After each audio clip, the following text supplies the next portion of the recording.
Quicken Classic for Windows or Mac is a robust desktop app for detailed financial planning. Its budgeting tool uses transaction history to auto-generate a starting budget, focusing on expense categories while excluding transfers and income by default. This helps track spending against goals, with views for graphs and reports. Requires linked accounts for accuracy. Open Quicken and access Budget. Launch Quicken Classic. Go to the Planning tab, Windows, or Budgets tab, Mac. Click Get Started for your first budget, or select Budget Actions. Create new budget. Name and set parameters. Enter a budget name, for example, 2025 Annual.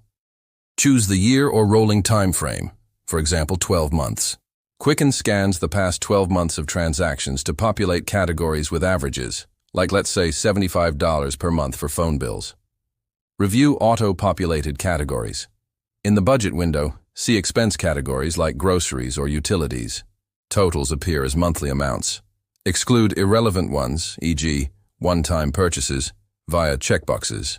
Customize amounts. Double-click categories to edit budgeted figures based on goals. For example, reduce dining out to $200. Add missing categories, like income for example, by clicking Select Categories to Budget. Use top-level groups for simplicity. Set up views and alerts. Switch to Graph View for visuals. Enable rollovers for unused funds to carry over. Set alerts for overspending under Budget Actions. Track and adjust. As transactions import, compare actual versus budgeted in the dashboard. Run reports for insights.